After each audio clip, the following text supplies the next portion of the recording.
Hi everyone, happy Monday evening. I am so excited about this class. I hope you guys are too. It's such a fabulous night and I can't wait to be talking to all of you. So as you're watching this video, make sure that you're also asking me questions as you are watching this. We are live. I'm not doing a double recording or triple recording, so let's get started. You know, when I start getting into all these classes, I really like to start out with teaching you a meditation, and that will be something that you can kind of get used to is before every class or before every project is we're just going to kind of be in silence and try to be present in this class. So I'd like all of you to close your eyes, and I'll close them too. We're going to start out by doing my easiest and simplest meditation. This you can do anywhere. So you're actually going to take 4 kind of quick breaths in and a long breath out. So let's practice. 4 and exhale. We're going to exhale to 5. Inhale to 4. And exhale to 5.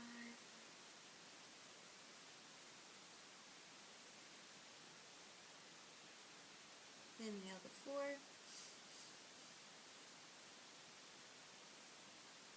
And exhale to 5. And last time, inhale to 4. And exhale to 5.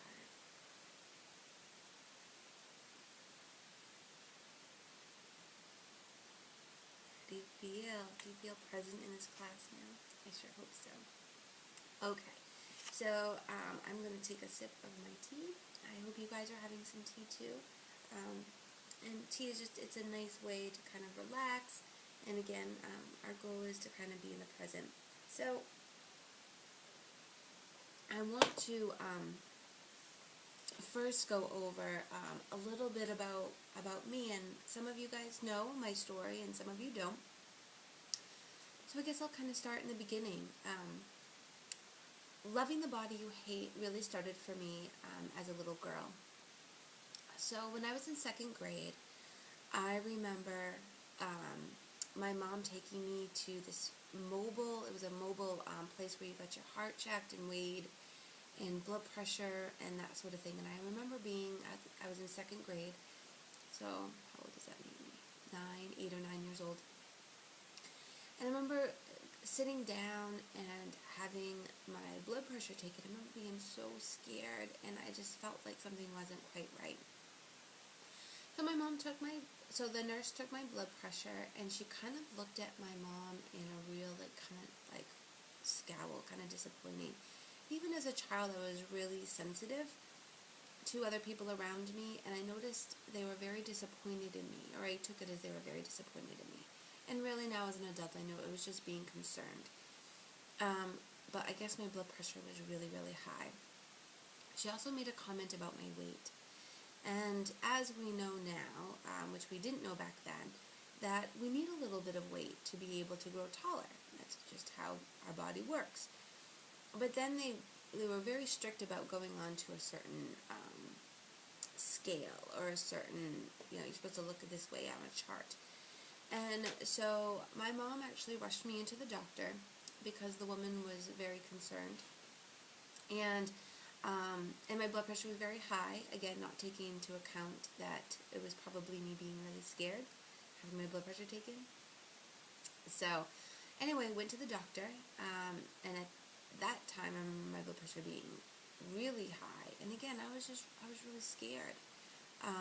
And I felt bad. I was disappointing my mom. I was disappointing everybody around me.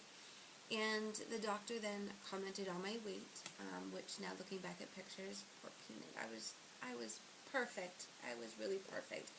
And but that's probably where my story began. So after that particular doctor's visit, my hunger became very real, and I just didn't feel like going to dance anymore. I didn't feel like being in sports. I just didn't feel like doing anything. I just hated my body. I hated that my body disappointed so many people. So then as I became getting older, of course, I started putting on a lot of weight after that day. And so then my mom brought me to my first meeting was at Weight Watchers. And at the time, there wasn't actual formal meetings. Like, you went and you bought the book, and you talked to other people. And I ended up putting on 40 pounds.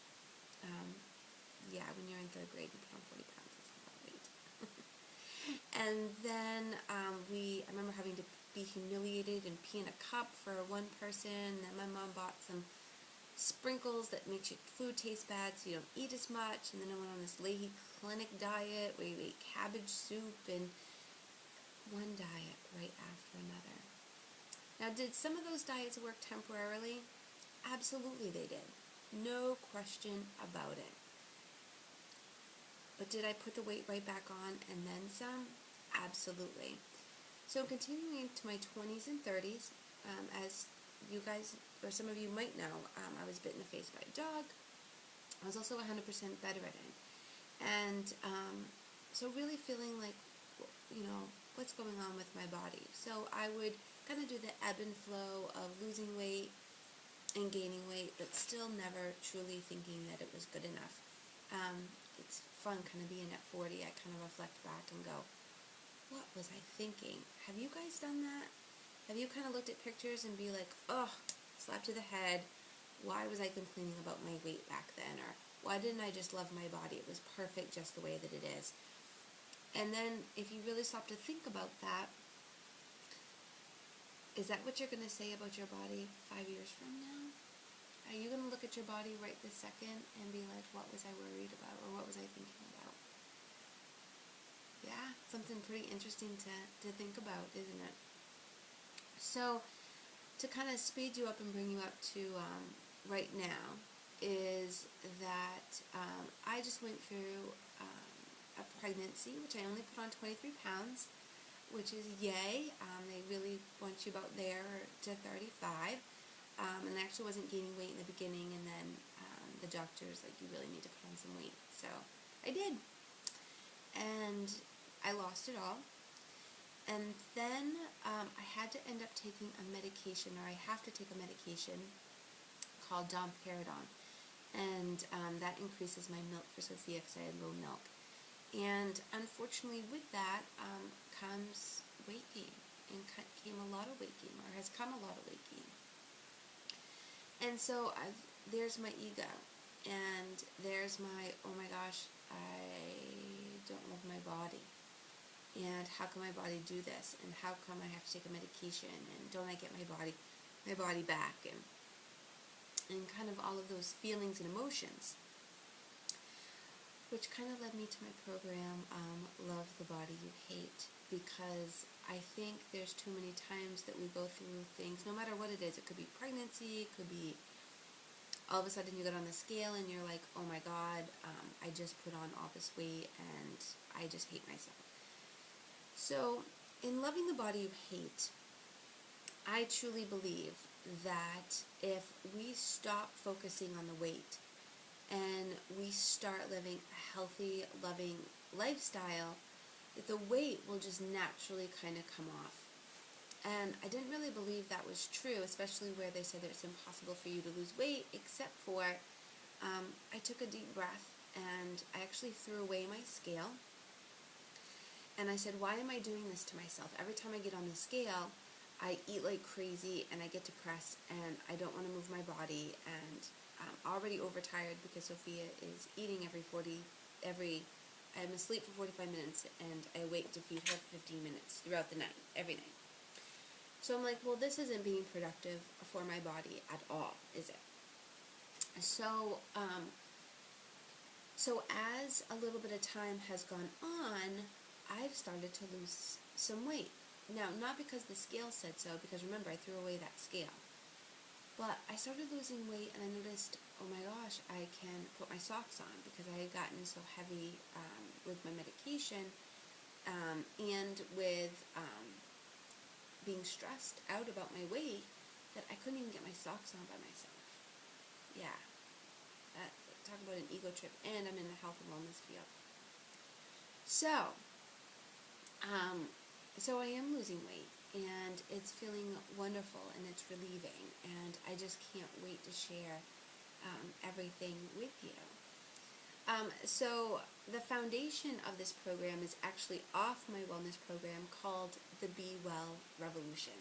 And the Be Well Revolution is designed to basically do one thing, and one thing only: to take back your life and to take back control of your own health and well-being.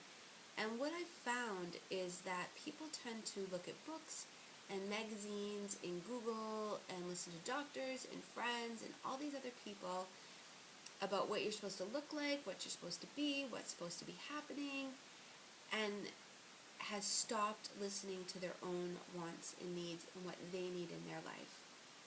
Doesn't that ring true? The second something happens, you Google it, or you shout it out to Facebook friends and ask for their opinion, or you know what I'm saying. And so Loving the Body of Your Hate is basically off this program, but really specializing it towards your body and loving yourself. So basically this is also the Be Well Revolution. So I've got some things that we're going to actually do here in class, which is this week is going to be filled with projects, and I've really been trying to prepare you for class, and really trying to prepare you for this week, which is really making time to be able to sit down and really work on yourself, which is hard. It's so much easier, isn't it? It's so much easier to help a friend or help a student or help somebody else, but when it comes to yourself, it's so hard to look at yourself and look from the outside in. So what we're going to be focusing on in the next 6 weeks is body, mind, and spirit. So we're going to look at your inner B, which is your inner belief system, your outer B, which is your outer belief system. So it's just how to kind of right outside your circle, and we'll kind of go over into more. And then Enviro B, which is your environment belief system. So why I think that's important is everybody has a different perspective on different things. So my inner belief system, or what I believe in, doesn't mean it's what you believe in or your belief. So it's really important to know that we all are going to be different, and that's perfectly okay. But the most common thing is that we all have an inner belief. Now, it could be different things, and it's perfectly okay, healthy, and wonderful that you have that own belief system, okay, no matter what it is. So anyway, those are the three categories: inner B, outer B, Enviro B, okay? And the B always stands for a belief system. So when you hear me say Enviro B, environment, belief system. So I hope that makes sense. Okay. So the first thing, I'm not sure if I'm going to actually be able to send you the paperwork, so that's why I really wanted you to make sure that you have a pen and paper beside you. I will most definitely copy and paste onto the post onto Facebook, but I'm not sure if I can get you the actual, what I typed out, okay? So let's go over the first one. So the first one is the Circle of Life. And I created, well, this is like a common practice, but I created this specific one for us. And so the Circle of Life looks at all kinds of different parts of your life to basically see where you're going. So I don't have the paperwork in front of me because I really wanted to focus on talking to you and not looking at a paper. But there's relationships, there's work, there's basically what I believe is everything that can make up a whole person. So I just want you to look at that for me. And it goes 1 through 10. So 10's on the outside and 1's in the center. And what the Circle of Life is going to give you the ability to do basically is to be able to look at your life and say, you know what, I haven't been concentrating on those areas very much, or I have been concentrating a lot on that and really neglecting here and there. This is a sheet that's just for you. You do not need to share it with me. You don't need to share it with anybody in the class. But if you want to share maybe some things that you would like to work on, it might help you to get motivated to move forward. So let's say all of your energy right now is into work, and which is wonderful, and it's great to have all of your energy to work, but if you don't have balance, then it kind of takes away that happiness. So it's really important that everything is basically in balance. Everything doesn't have to be a 10, but you kind of want everything to be in that 8, 9, 10 range. Because really, is our life all about work, or all about food, or all about body image? No, our life needs to be a balance of having a blast and having fun, and work fulfilling us, and all of that. But if we become out of balance and not in sync, then that's when we notice that we start to crash and burn, that we start to get worried, that sort of thing. So that is the circle of life. So if everybody could hit the stop button on this video, and I would like you to do the circle of life for me. And then when you're ready, you can click it back on. All right. Good job, everyone.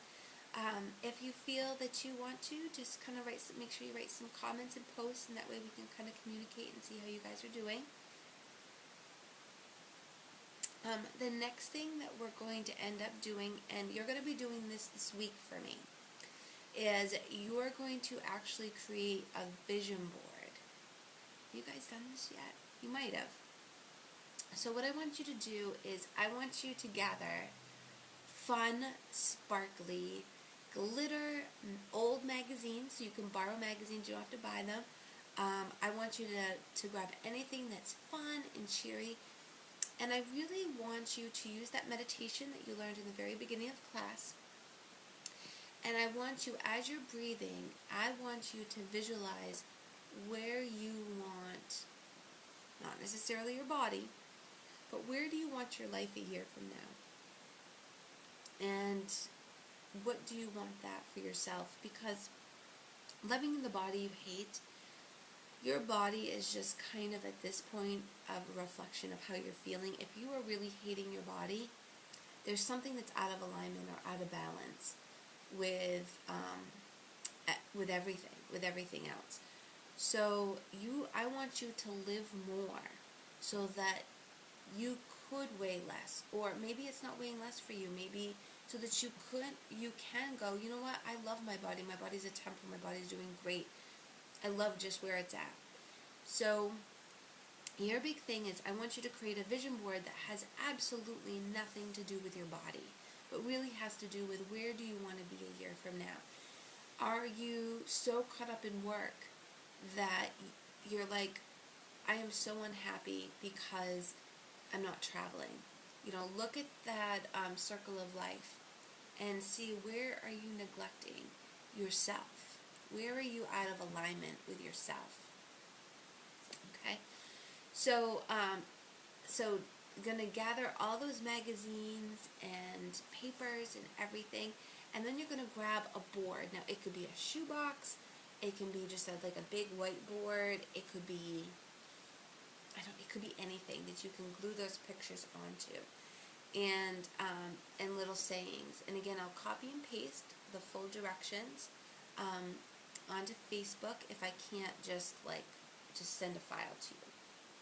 So again, this vision board you're going to use, you're going to make it this week, and then we'll go over a little bit more about what to do, basically what to do with it from there.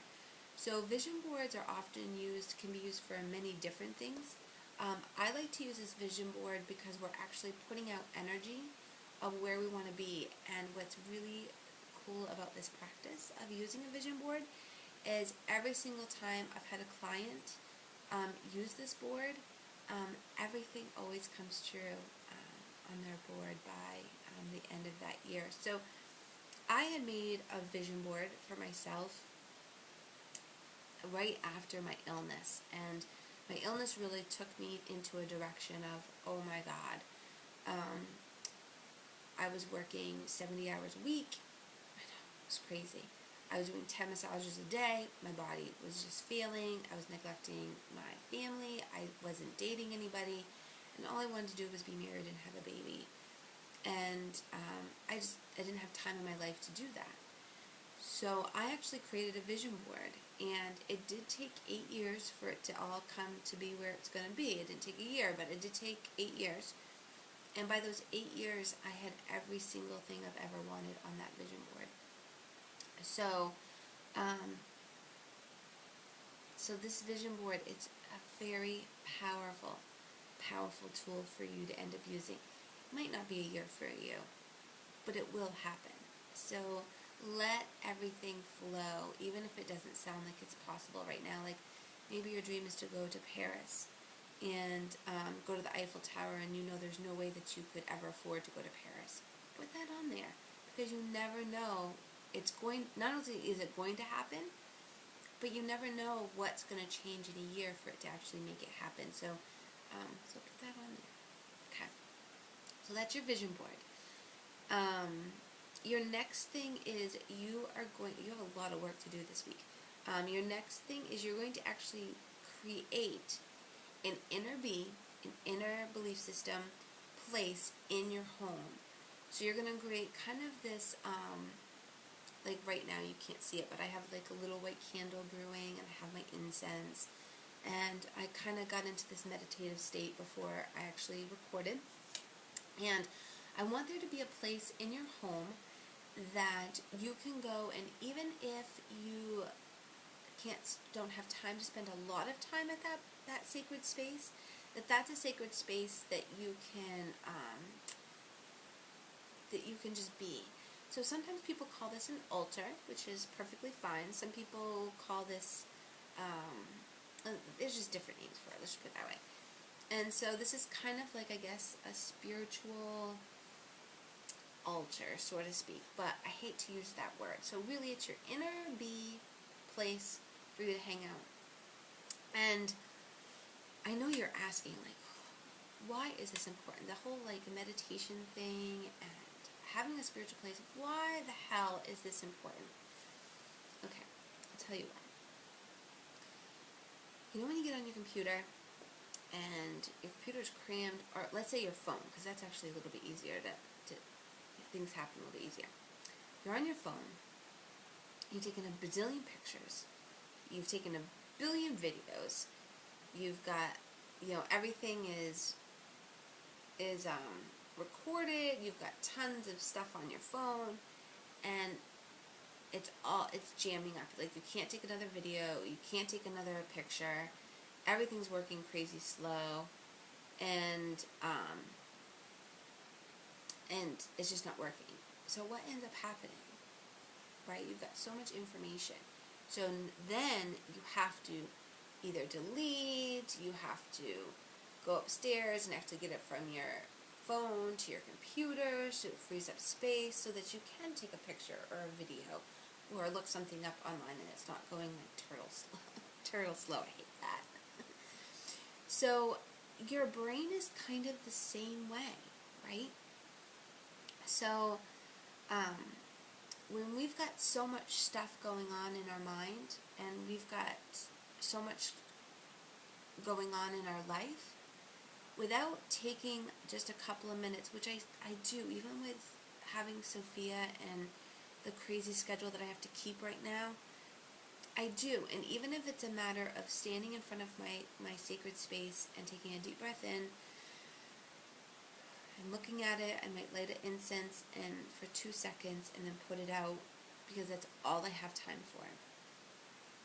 But I give myself at least a little bit of time to be present in that space so that I can kind of, well, if you're thinking computer terms, delete those cookies and delete unwanted files. And so that's what that practice is all about. It's just deleting unwanted files so that new information can come in. Does that kind of now make sense to you? That's why it's really important. It's just as important as you exercising or eating really healthy. Okay, you've got to free up space so that new information can end up coming in. And to be honest, just like sometimes you see, you're like, you start looking at your photos and you're like, oh my god, that's a horrible photo, or I think I just took a photo of the ground. And I want to delete that, right? It's not really doing anything for you. So same thing for information in the brain. It's just not doing anything for you. If it's not doing anything for you, then delete it. Just get rid of it. Okay? So at this point, again, I want you to stop the video, and I want you to be asking me some questions here on Facebook about any questions about your spiritual place in your home. And then we're going to talk about it again once you start to ask me some questions. Okay. All right. You're back. So, basically, this, and I don't know, you might have already asked me some questions about this. So these things that can be on there can be incense, it can be candles, it can be books, Bibles, it can be pieces of fabric, pictures, feathers, you name it. Just make it your own, and that would be a great place for your vision board to end up being. This can be anywhere in your home. It can be a private place. It can be more of a public, right out there in the open place. But it just needs to be a place that you can kind of visit every day. So that's with that. So hopefully you're sticking with me. Anyway, so we keep going. So the next one is called Dump the Junk. Next week we're going to be doing a lot of dumping the junk, and I'm going to be kind of going over what we're actually going to be doing on Monday. So we're going to start Dump the Junk on Monday, and I'll start going over some things on Friday with you. But things to keep in mind, I went over, for some of the tips, I went over avocado and coconut. So what we're going to be doing next week primarily is we're going to be doing kind of a detox, in a sense that we're going to go through, we're going to do an inner bee detox, we're going to do an outer bee detox, we're going to do an environmental detox. And what that detox means, it's nothing scary and it's nothing extreme, although you can do extreme if you want. But by getting rid of all the chemicals and all the things that kind of cloud our judgment and cloud our brains, and again, it frees up new information that's coming in and makes us feel better. And you'll notice that maybe we eat a lot of sugar. And so you would be surprised about how much sugar has controlled your life, and controlled your mind, and has controlled your spirit. Same thing with caffeine. I'm going to actually be giving up caffeine. Not only is it not good for the baby, but also it really clouds my judgment. And so I've been slowly weaning off coffee for the last couple weeks to be able to get to this point next week. Same thing with alcohol. Like, even if you only have a glass or two of alcohol once a week, you'd be surprised how much that really stays in your system, how long after. Same thing with cigarettes, if some of you smoke. So we're just going to be detoxing the things that just we know aren't going to serve us well, and isn't allowing us to love the bodies. Because that's really the purpose, is how to love this body. And a lot of people, what they do is, well, is loving your body eating a jelly donut? Well, it might emotionally taste good, but is that really loving our body? Right? It's really not. So the things that we're going to go over, or the things I want you to be thinking about right now, is I'd actually like to, and this isn't a sheet that I'm going to give you, I actually want you to write down 20 vegetables that you absolutely love. And if you don't love vegetables, you will be surprised at going through next week how much your taste buds will actually change to that. So if you don't love vegetables, give me 20 vegetables that you can tolerate. Reminding you that corn and peas is not a vegetable, it's a legume. I know, I was shocked too. So 20 vegetables that you absolutely love. So some of my favorites is, I love avocados. Those are my favorite. And I've got some fun, I'll share some recipes, but definitely look online yourself. I love carrots. I love sweet potatoes. Talking about potatoes, I really want you to stay away from white potatoes. But trust me, you'll thank me. And I'll go over more detail of why not potatoes next week. But you can have sweet potatoes. I love broccoli and onions, and there's just so many vegetables that I love. So I want you to write down 20. And then I want you to write down 10 fruits that you absolutely love. And your fruits can range from, it can be definitely be a banana, which is really high in sugar, all the way to like your cantaloupes and your watermelons, and you can do your berries or whatever. Now, being mindful that we are in the middle of winter, and if you're in a state that fruit right now tends to be very expensive, and vegetables, be kind of thinking about what you can afford, because definitely certain fruits and vegetables are different prices depending on the year. The more organic you go, the less pesticides will enter your body, and the more that food will love your body. Okay, if that makes sense. So we're not going to be doing dump the junk till next week, but I want 20 vegetables and I want 10 fruits. And nothing needs to be purchased right now. So we'll go over that on Friday, so that you can pick up what you need over the weekend. And we'll be adding in more foods, but I just want you to be thinking about it. So this last section, and I'm sure we're going to start going over that hour, so I want to apologize for that, but I just want to get all this in. The last thing, and again, there's no paperwork on this, is I want to talk to you very seriously about fun. And before you even think about food, before you think about work, before you think about getting out of bed, before you think about taking a shower or anything, I want you to think about right now, how much fun are you actually having in your life? Can you write to me on Facebook and tell me what you're doing for fun? Now, as you're communicating with me, how many people here are saying, it's been so long since I've had fun? And remember that our fun is different. Like my fun at 21, because I was kind of having a lot of fun,